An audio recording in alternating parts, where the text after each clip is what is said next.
Welcome to our webinar on reviewing the past and the future of HR. This webinar is hosted by the RBL Group. I'm Joe Hansen, a partner here at RBL.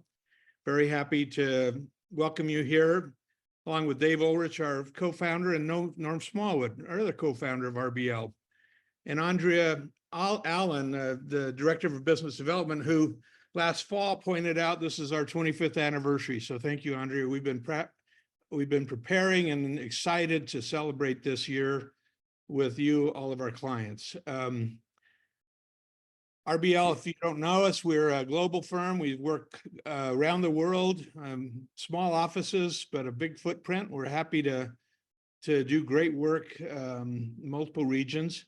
We take pride in our holistic approach in building human capability for driving business impact. And Dave's going to feature that today in his comments, but clearly the impact of talent or leadership organization and supported by the HR department resources is what drives greater business results. You're eager to hear from Dave, which we'll begin sharing when he's done. Andrea will briefly share a few opportunities where you can continue to experience Dave's content, RBL's offerings. Then we'll finish the hour with a brief Q&A. And we'll have a final 30-second survey if you'd share your feedback with us. There'll be a chat available for you to post questions that Dave will respond to throughout the session.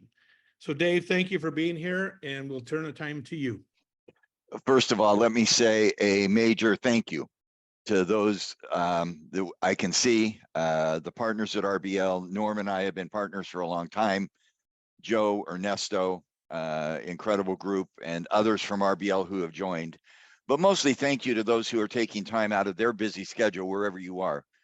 People all over the world have said, I want to tune in, or else get a copy. So thank you. We're going to look back a little bit. We're going to look back at where we've been so that we can figure out where we're going. We are always more consumed about our future than our past. Kevin, also thank you for that song. That was very, very kind to think about our past. But thanks. This is a day of celebration. 25 years is a long time. And I want to start and get ready. If you have comments or questions, please put them in chat.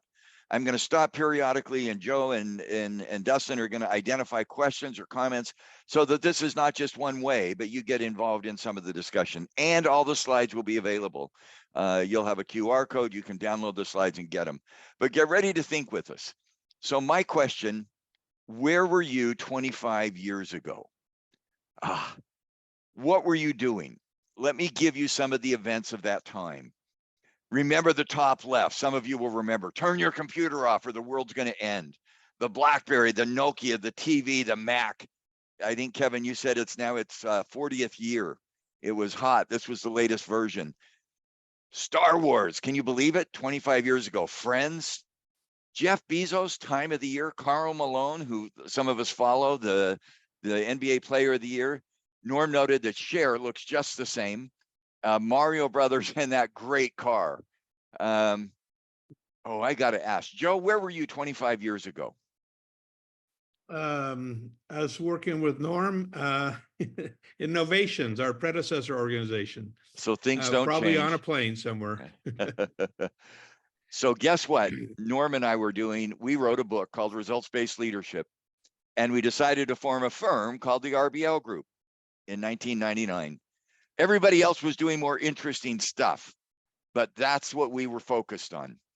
And so this is the question that's driven us for the last 25 years. How can my organization create more value? Simple question, not always very easy to answer, but can I find ways to create value for others because of what we do? And just so that you see that we've evolved as well, I thought I'd share a picture. Norm, I don't know if you want to respond to the look that we had at Harvard when we were doing some of our work. I love the pictures of Norm and I. His picture on the bottom left and top right is his intense self. And then we've got the pictures that our size has modified up and down. Norm, any comments on looking at yourself? Yeah, let's get rid of this picture as fast as you can. Yeah, let's move here. So here we are. And notice we've gotten much better. I'll go back just for a second so people can go, wow, that's an improvement. Andrea highlighted, we just celebrated our 25th anniversary. We are so proud of the members of our firm who are both full-time and part-time, who help us deliver success. You can see the 4 partners at the top right and the bottom, Norm and I, Ernesto and Joe, and then the members of the team that have made a difference. Frankly, we don't exist without you. You are our friends. You are our friends, you're our allies.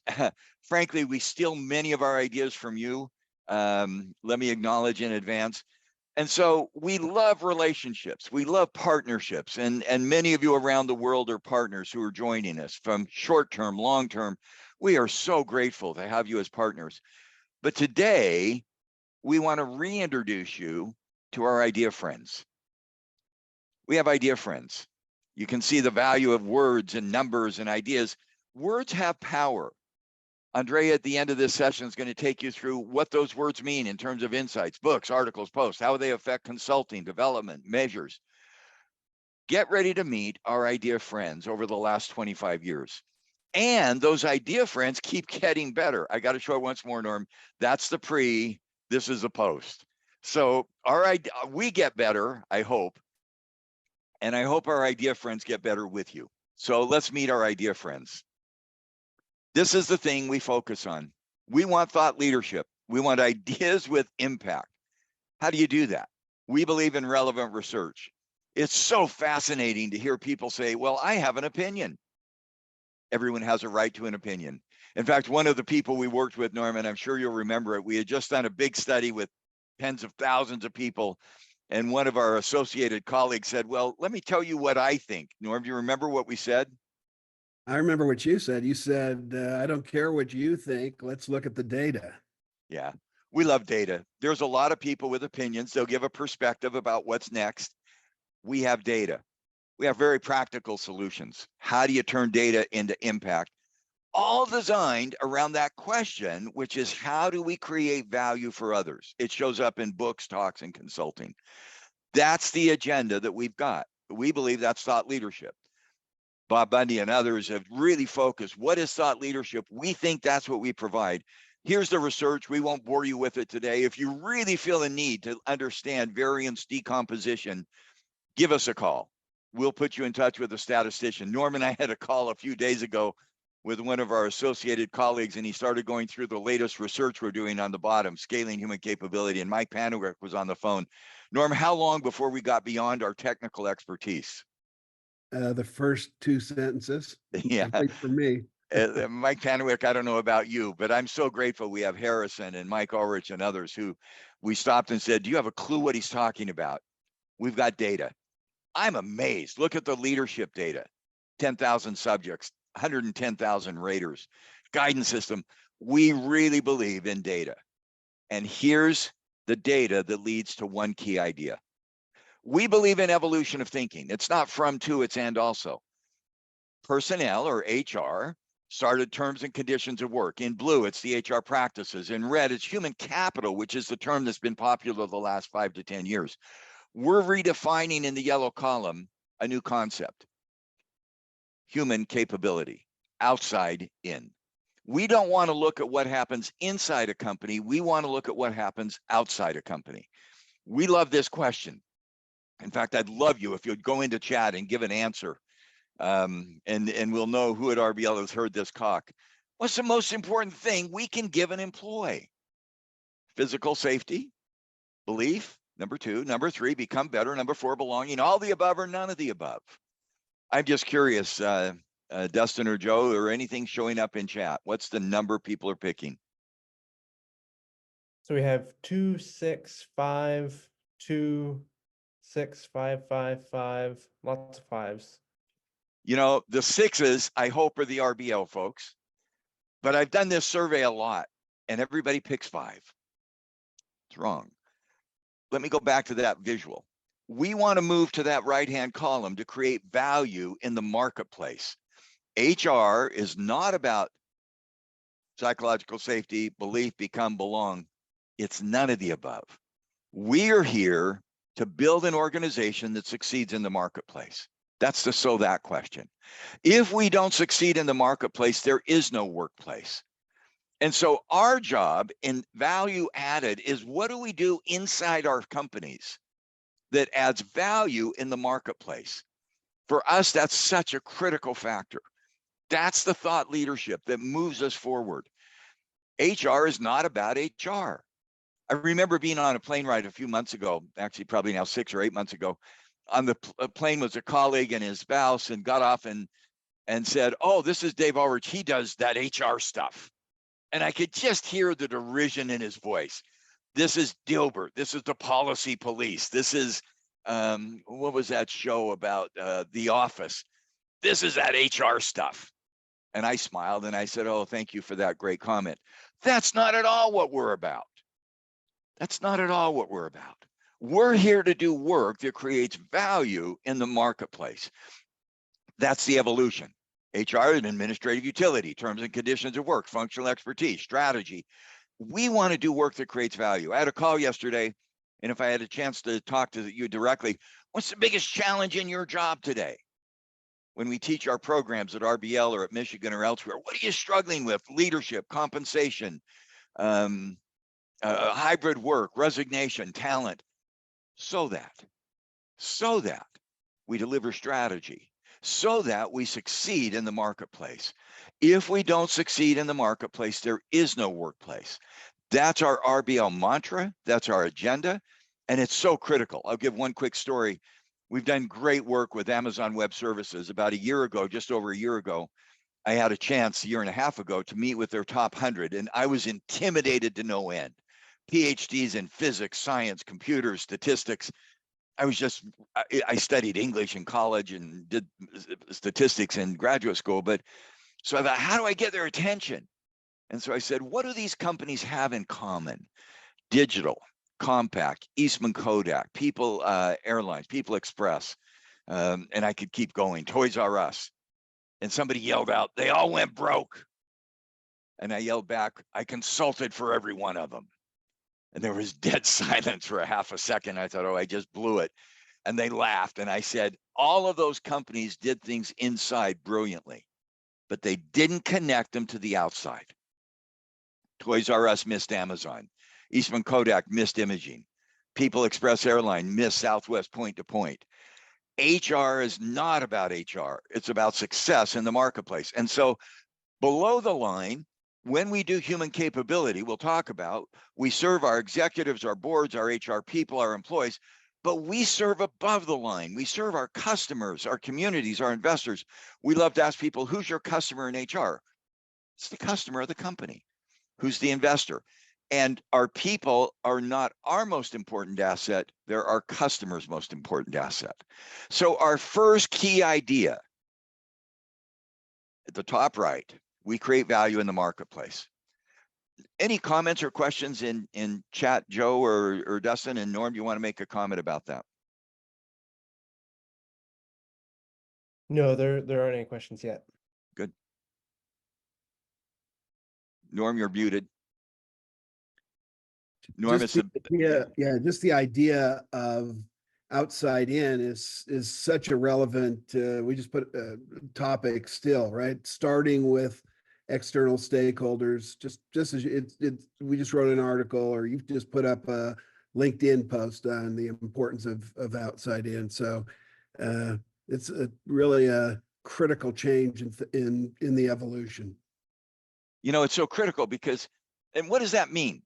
If I'm an HR person and I walk into a meeting and I want to do a proposal on culture or leadership or compensation or staffing or training, instead of the first slide being, here's my program, the first slide, the first comment is, let's go back to these stakeholders. Who are our customers? Who's buying our product? Who are our investors, either debt or equity? Who's investing in us? Who are the communities we're trying to serve? Here's what we're trying to do through our training, through our staffing, through our leadership, through our culture. HR is not about HR. It's about creating value above that line in the markets where we live and work. That is a key assumption, and we don't get it often. I just asked many of you the question, what is the primary thing we give an employee? Believe, become, belong, all these things we love. No, the primary thing we give an employee is a company that succeeds in the marketplace. Our second assumption, now that you're in that meeting as an HR person, we're talking about customers, investors, we're part of the team. Suddenly we're business people.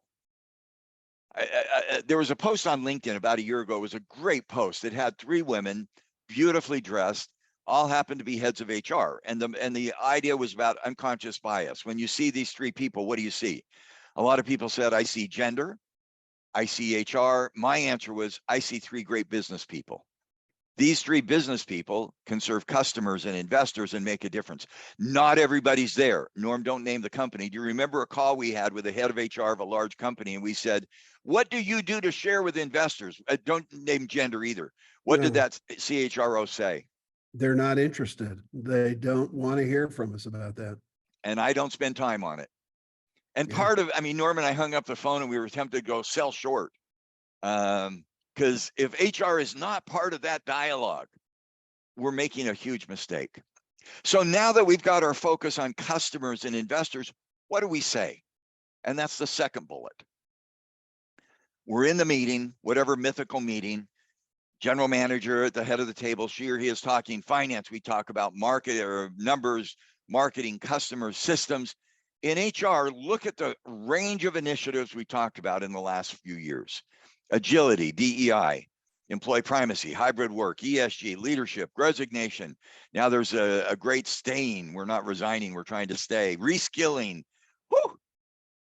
I was at Disney a year or so ago and I went on one of the Star Wars rides and all these flashing clouds and it felt like silver bullets and quick fixes. What we need is a clear taxonomy or classification. Now I put a paper I wrote in 1990 that I'm sure everybody's read. That's a joke. It was read by 2 people, if that many. What classification does, think of a restaurant. If you were to go to a restaurant, wherever you are in the world, and the menu had no organization, salads, appetizers, coffees, desserts, but it was just random items. You would go, I don't know where to go. Here's a coffee, here's a dessert, here's a main course. Think of a library with no organization, or a car, an investment, or a university catalog.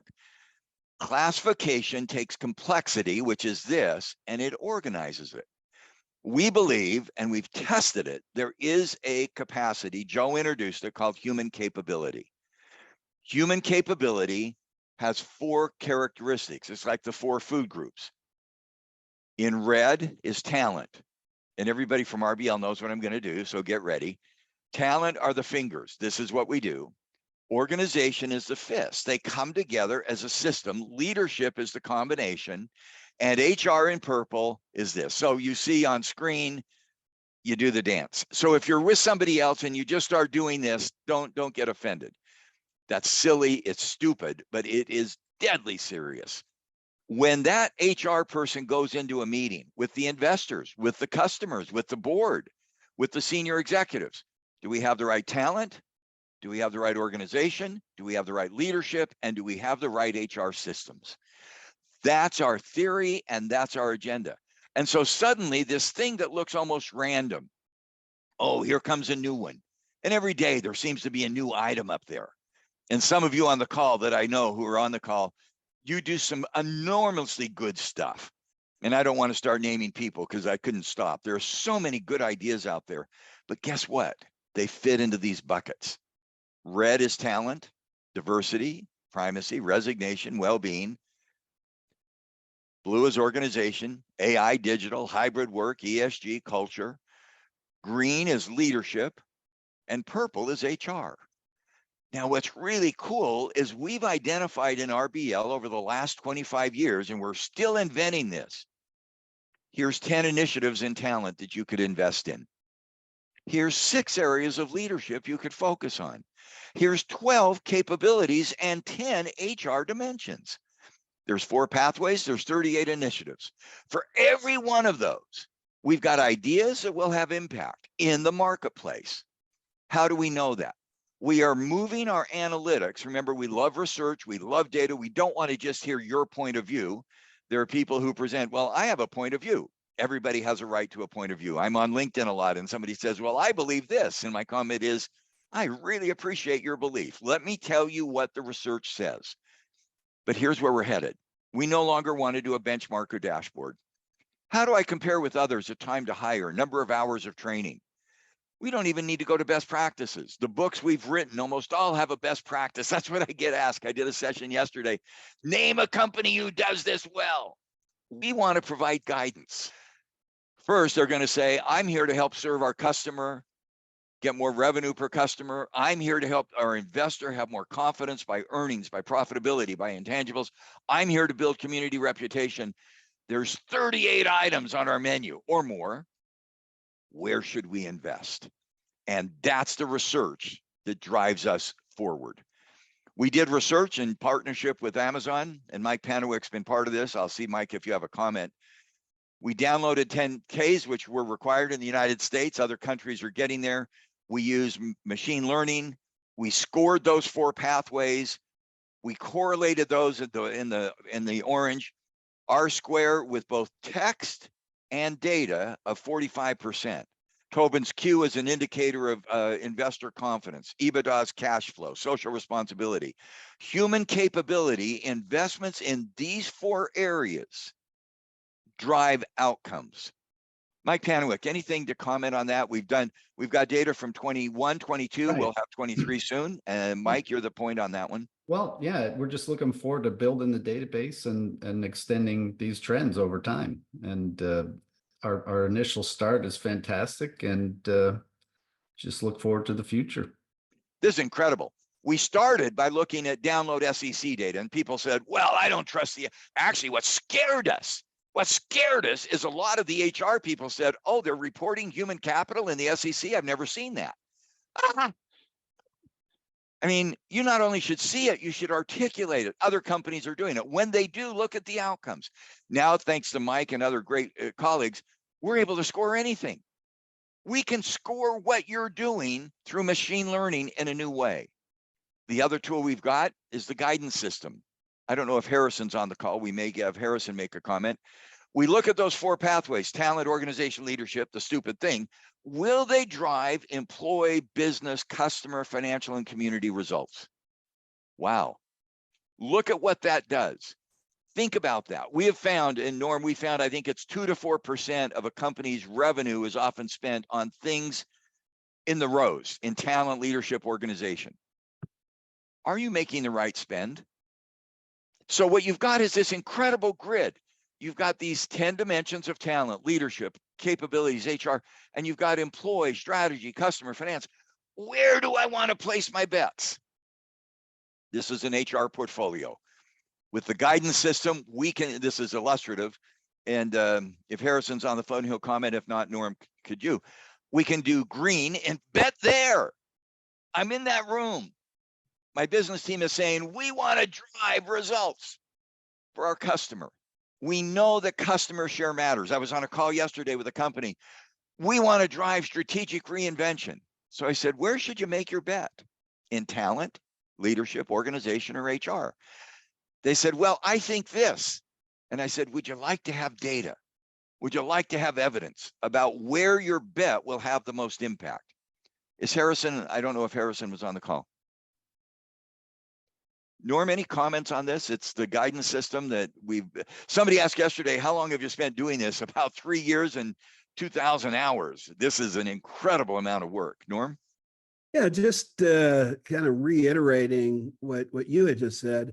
I mean, it allows you to go to your leadership team and to say, what are the results we're trying to drive in this organization? Financial, customer, strategic, whatever, and then really pinpoint what are the people in organization or human capability actions that will have the most impact on that result that we're trying to achieve as a business.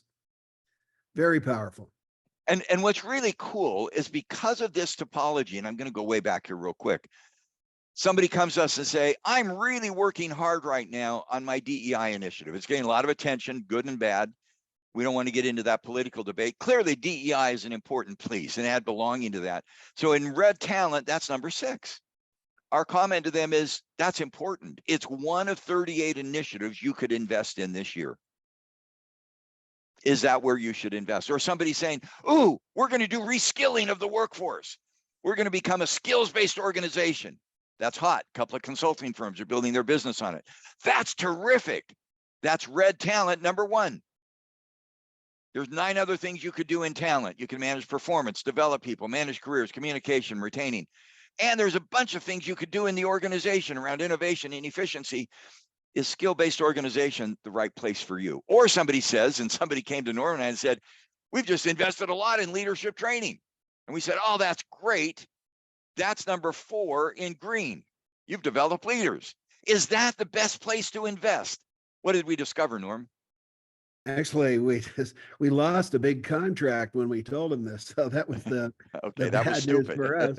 But the good news for them was that clarifying the business case and focusing on describing quality of leadership to investors had a much higher impact than did development for this company.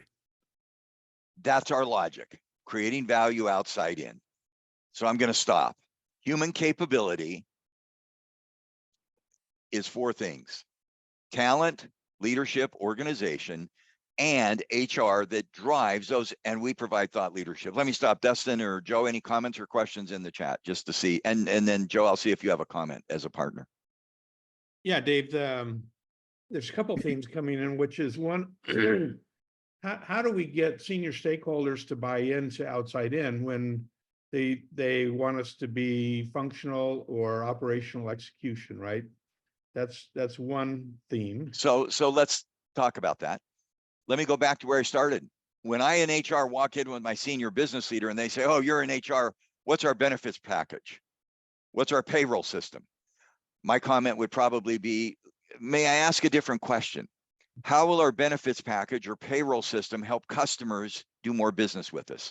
How will it give investors confidence on our price earnings ratio? How will it build our community reputation? To the senior team, would you be interested in seeing how our HR investments drive those outcomes? I see it as a question. I don't think we walk in HR and say, oh, I'm real smart, I'm going to tell you what to do. But we ask a question.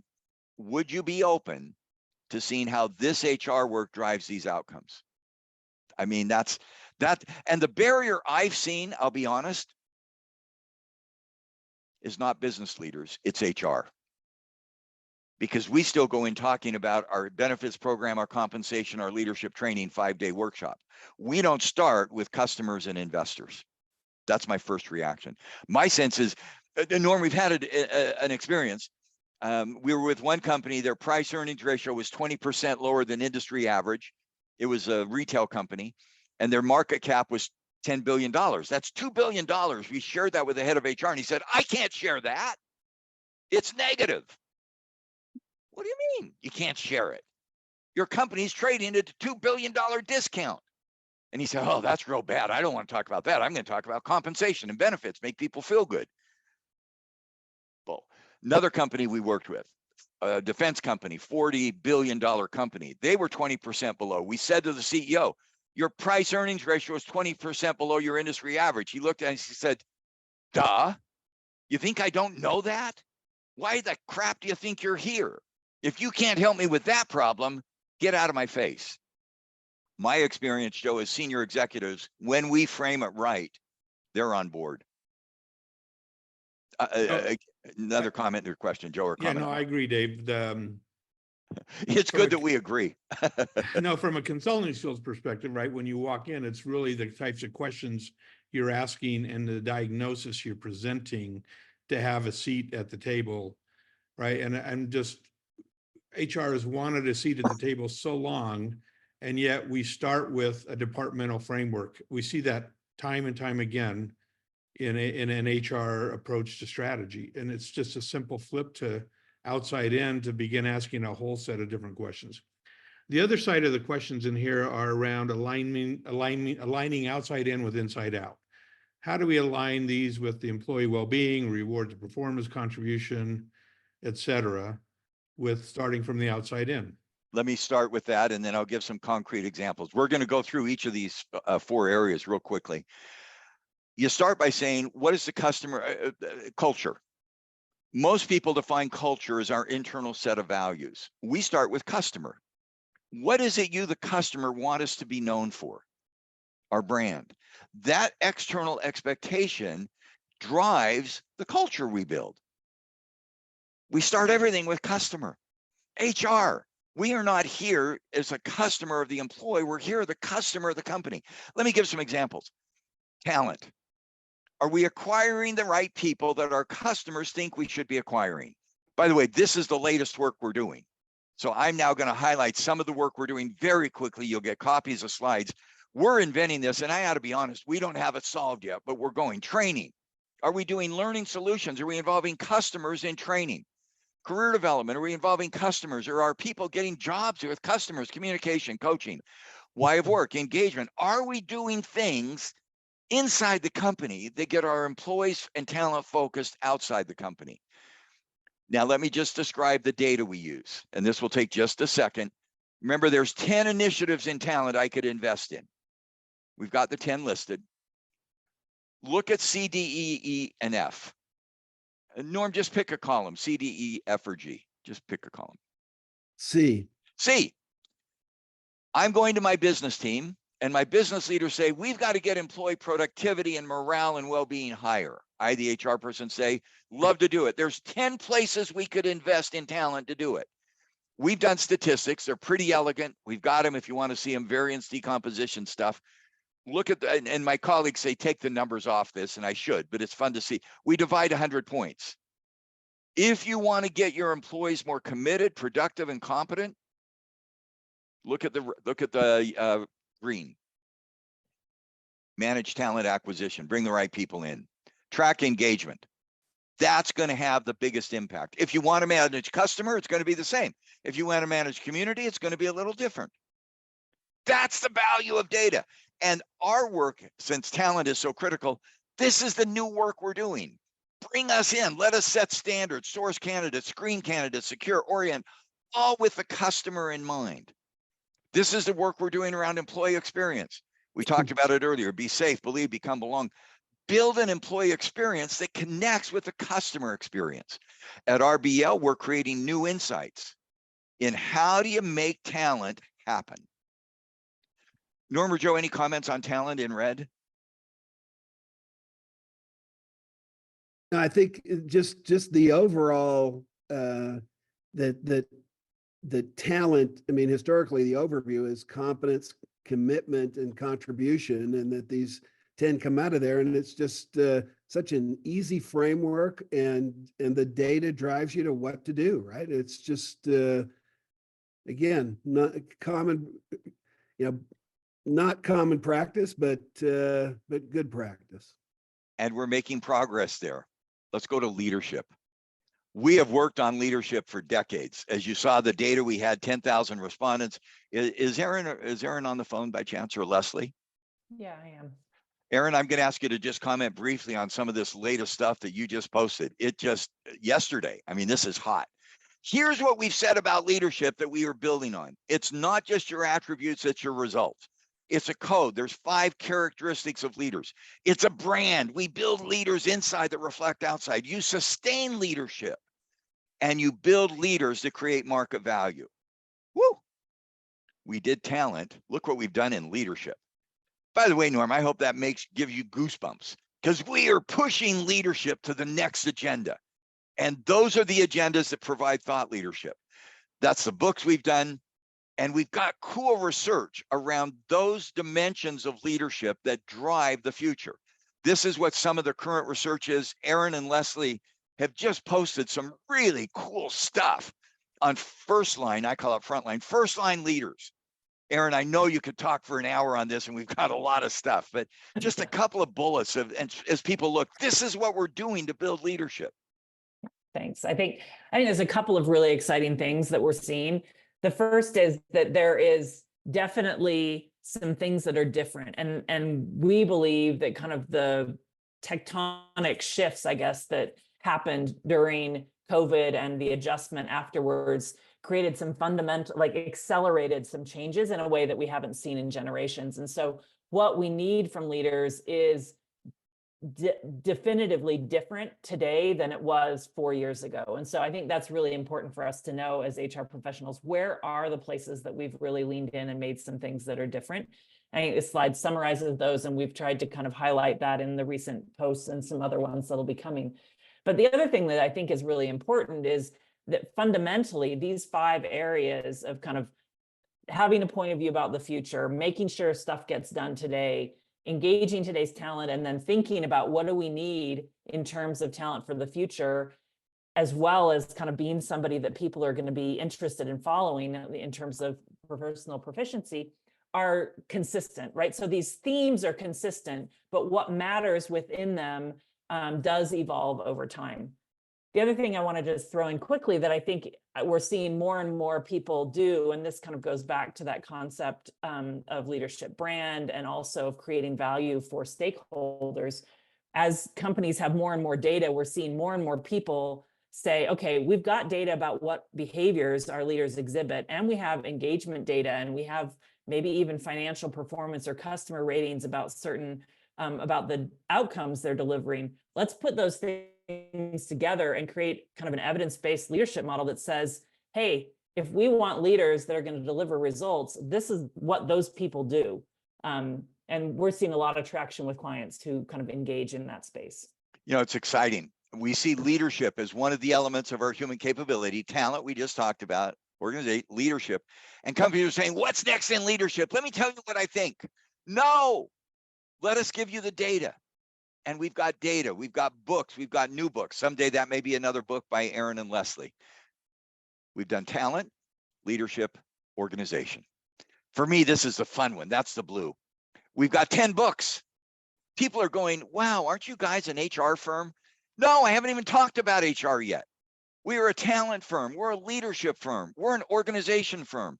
We've identified 12 capabilities, 10 books, 12 capabilities that an organization might have. And what we've done is cool. We have fundamentally redefined organizations. When you look at a firm, it's not just a collection of individual skills. That's great work by Bill Conity and Ram Charan. It's not just a structure, re-engineering. It's not just systems, the 7S model or the latest health index. It's a set of capabilities in the marketplace. We have identified the capabilities that will help you succeed in your marketplace. We've got a list of 10, 12. Norm, there's no magic. You could add one. Remember the healthcare system that said spirituality was their capability. We didn't include that because I think people may not really fully appreciate that. But look at the question. I'm the HR person going into my investment group. I'm going with my customer group. I'm going to the board. Which of these 12 capabilities should we focus on to help my company succeed with customers and investors?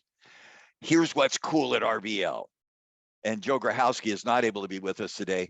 We have actionable insights on every one of them. Let me share some data. Go back to the data. Norm, pick again, A, B, C, D, or E. We've got 5 columns. Oh, Norm's muted. Okay, the customer one. Good, let's go to column C. I go into my group and my company has a strategy to increase our net promoter score, more revenue from targeted customers through whatever way. What organizational capability should we build to make that happen? Look down that column C, customer. We better be good at strategic clarity, customer centricity, that's pretty obvious, and agility. Well, that's kind of cool. That's kind of cool. We still maybe should do social responsibility. Notice that one I love. It's red, red, red, red, red. Woo! We want to build a community reputation. We want to be a good corporate citizen. We want to live the UN goals, SDGs.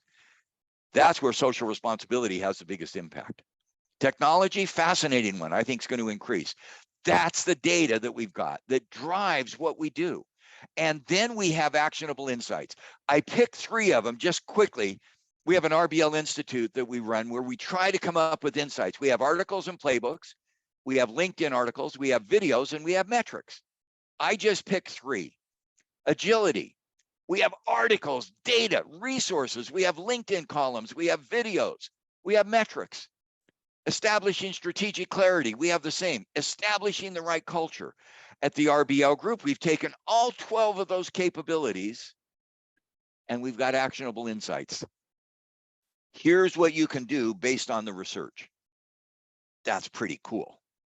That's pretty cool. So I'm going to stop.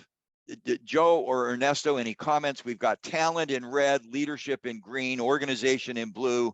Now we're actually going to go to the HR in purple. But Ernesto, a quick And comment. we've got a bunch of questions too, Dave. Okay, just so let's you take some questions. I didn't get that. Let's get Ernesto, quick comment and then questions. Yeah, 2 hours ago, good morning to everyone. 2 hours ago, I was talking to a CEO of a company, talking and presenting these concepts, and he said, I get it.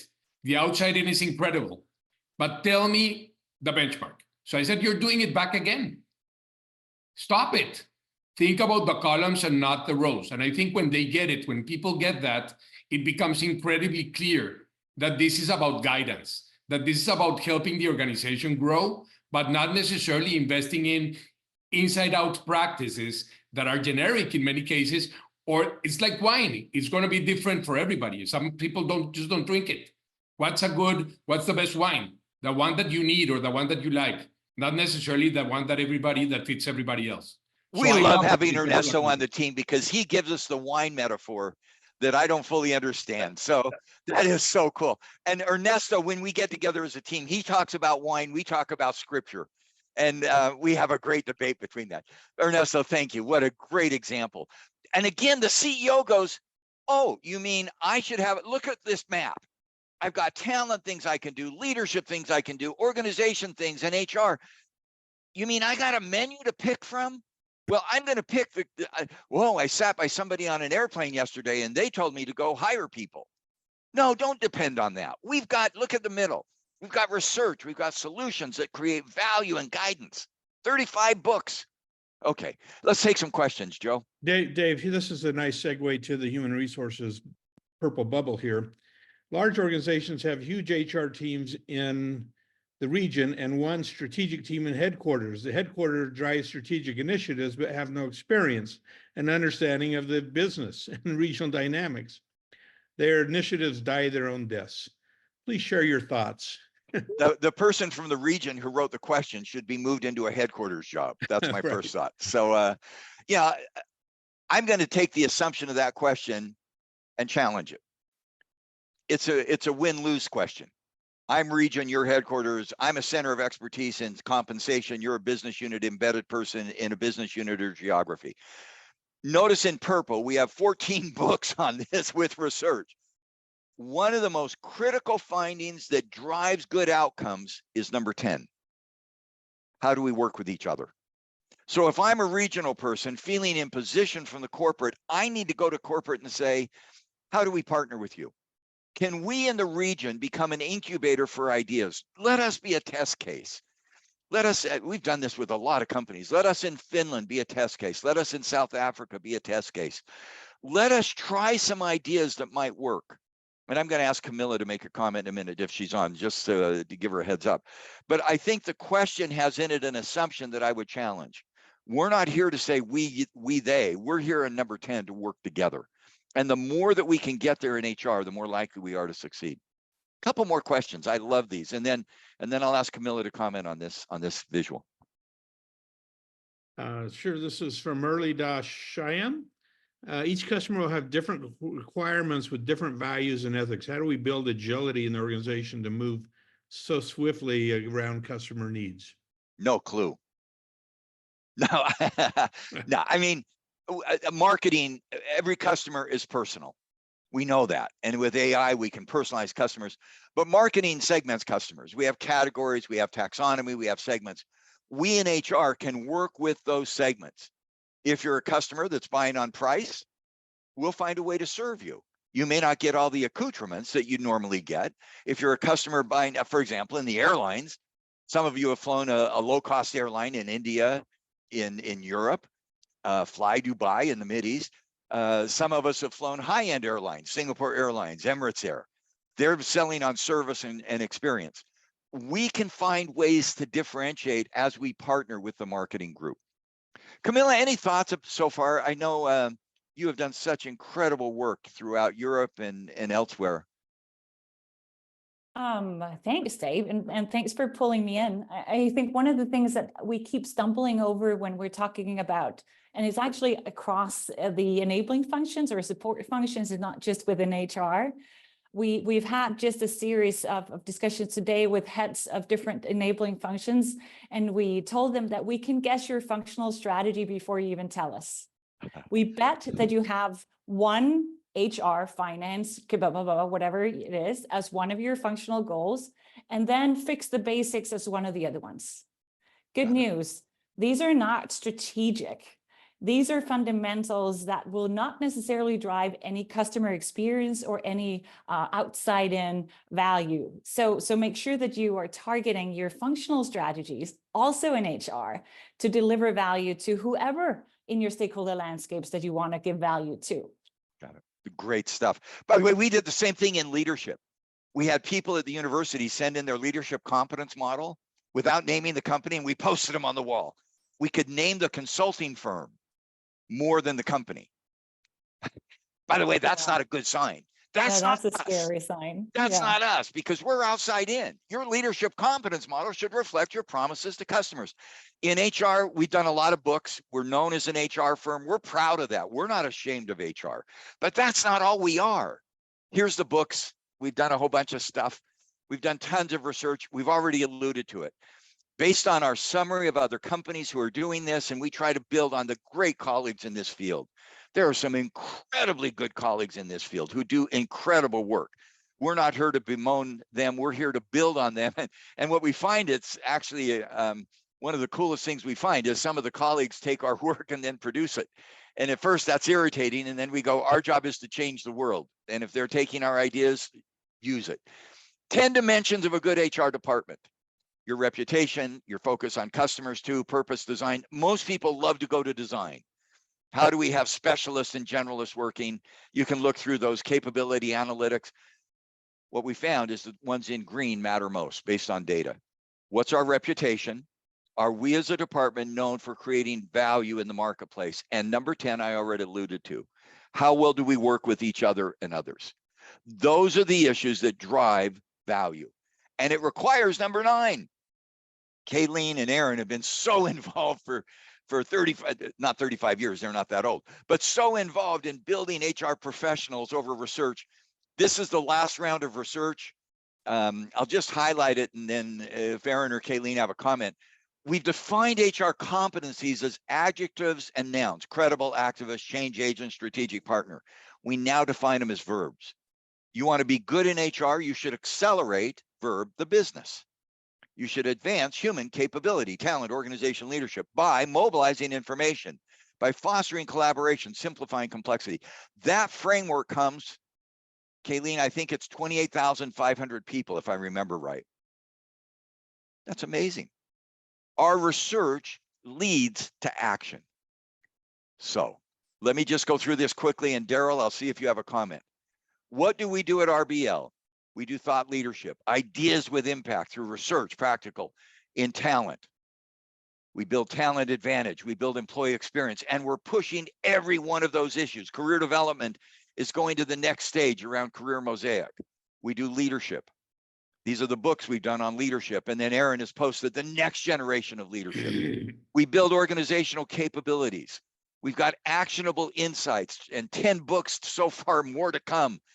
I love those capabilities. I love some of them more than others. We're doing work on AI. We're doing work on information and accountability. We've got 14 books on HR issues and how do we build the right HR function. 1 page. That's our roadmap. That's who we are, not only the last 25 years, but where we're going. Daryl, you've been such an instrumental player. And then I'm going to go back, Ernesto, to you quickly, because this is not an American issue. Camilla represents Europe. Darren, I got your name wrong.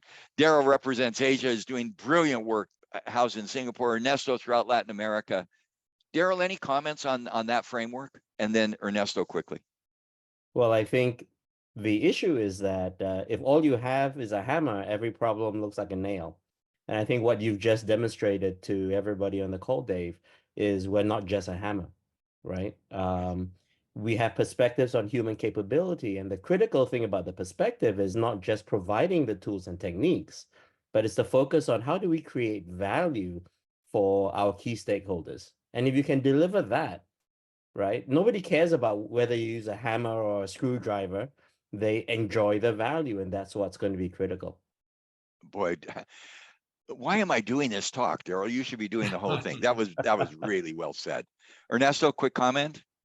Yeah, I was going to the same lines as Daryl. I think there's a lot of thought leadership, and the point is not how much do we have, what does the organization needs so that we can construct from the outside in. I think we've started with companies with a small solution around HR, but then moved ahead in other pieces in organization, talent, and leadership. But it's not about what we have, it's about what you need.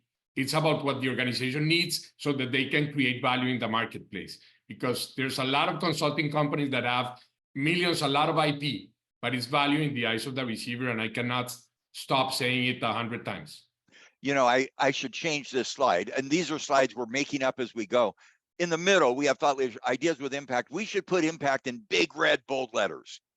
Our job is to make a difference for you. And look at our menu. Norm, how proud are you? I don't think you've seen this because I've been working on this even until this morning. Norm, how proud are you of RBL? Look at what we've created and where we're headed. I'm incredibly proud. I mean, it's looking back on our life, our collective lives, and this is the work of a lot of folks. So this is great. I mean, I'm highlighting a few RBL folks. We had 32 in that picture. Norm, do you want me to go back to the earlier picture? I don't want to go back to that. Yeah, let's never go back. Let's never go back to that, because we're looking forward. We're looking so forward to partnering with everyone on this call. Let us co-create. Give us the problem you don't have an answer to. We have this menu item. We'll create a new menu. Look at all those things we've done. And again, we want to redefine this world. The RBL Institute is one way to do it. We have a think tank that I work with on talent leadership organization. We do think tank, CHRO session, mini forums. Let me give an example, and Joe Grahowski's not here today. This is what we're doing in 2024. I'm going to start at the top right with leadership. Aaron, you just shared what we did in November. We thought, what does it mean to be a first-line leader? The work, and Leslie, I don't know if you'd like to comment if you're on the call. What do first-line leaders do to update that code? How do we go forward with that? How do we personalize work, create meaning and hope, look ahead, manage and navigate paradox? We posted on that yesterday. There's articles on it. Leslie, any comment on where we're going with, and that was from the Institute that we worked with. Thank you, Dave. Appreciate that. And just that there's such strong opportunity, as Aaron has said, as everyone on the call has said, to be surgical or strategical in the focus. In working with frontline leaders, will be also sharing soon about other leadership levels and the focal areas that they can make. Got it. Great to go stuff. forward. We're learning, and we're not there yet. But Blue, we have an RBL Institute session in April. What's next in agility and transformation for the business, for HR, for personal? We're going to focus on tools to move us forward. In purple, AI is the topic of the year. We're going to have an in-person meeting in Miami to look at the pros and cons of AI and digital. We're trying to invite an expert in AI who's not out of HR. What can AI do to move us forward? Everybody's gaga. We'll do a 2-day in person. Top right in November, what's next on the employee experience? We're going to look, I'm so excited about this one. We're going to look, we've all done employee value proposition, meaning, purpose. What's next? And we're going to build it around the second bullet. How do we give employees a sense of hope? One of the findings from Leslie and Aaron's research that grabbed me more than anybody else, we've told leaders, be empathetic, be compassionate, be caring. Oh, how are you? How are you? I took from your research, Leslie, the best empathy we can give an employee is to help them have hope for the future. How is it working at home? Yeah, we care about that. But let me tell you the job you could do here, what your hope is. We want to drive that. That's our roadmap for the Institute. We hope you'll join that.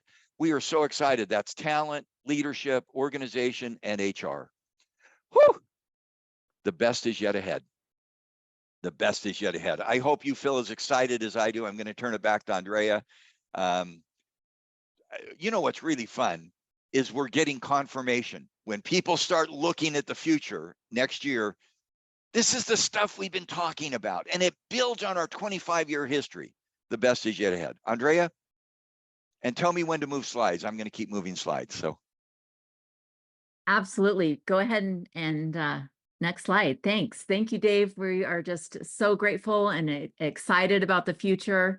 I'm just going to share for about 2 minutes on how you can partner with RBL and some of our offerings. Go ahead and go to the next slide there. So RBL shares, as Dave said, thought leadership and offers consulting, custom development, digital guided learning academies, measurements, events, memberships across all 4 of the pathways of human capability framework. Next slide. Here at RBL, we have expert consultants throughout the world helping to transform organizations and drive business results, like Dave said, to make an impact. you Next just slide. met some of them. By the way, you just Yeah, met. You met that's right. Leslie, you met Aaron, you met Darrow, you met Ernesto. There's 20 more that we could have introduced, and I'm sorry I didn't get you all, but boy, we have such Norm. One of the keys, Norm, to our success is we hire people smarter than us, and it showed today. Okay. Working. Awesome. RBL offers custom leadership, talent, HR development programs tailored specifically for each organization. So together we build capabilities that matter most. Next slide. Our digital results-based guided learning programs are small, cohort-based, and have blended delivery of both digital learning and live facilitated sessions. All of these programs are available both in-house or for individuals and small teams to join our open global cohorts held throughout the year. In fact, it's not too late. Our award-winning Dave Ulrich HR Academy is going live next week. So next slide. Dave talked about the RBL Institute. This is a way to work directly with Dave. As you said, it's for senior executive think tank annual membership. So exciting things ahead there the next 12 months. HRLP is a live 9-day strategic HR learning event for senior and high potential HR leaders held twice a year, also led by Dave. Anything to add there on that? We've done 35 of them. It's the most Nice. exciting, immersive learning experience we've ever done. We give a playbook, we give projects, and we do personal coaching. That's great. Next one's in May. These are just a few of RBL's measurement tools built around, as Dave said, years of research and data. And OGS, the Organizational Guidance System, GE, or G3, are the future of measurement and allow organizations to better determine which human capability investment will most impact desired outcomes. So that's it. The best is yet ahead. And I don't know that we have much time for our Q&A. We did that throughout the presentation. Joe, do you want to take us home here? Thank you, Andrea, and thank you, Dave, for wonderful 25 years and all the thought, leadership, and insights you and Norm have generated for RBL. We appreciate it. Dave's generously offered to share a slide, so you can, on this QR code, get a copy of those. They'll be emailed, plus the recording to you.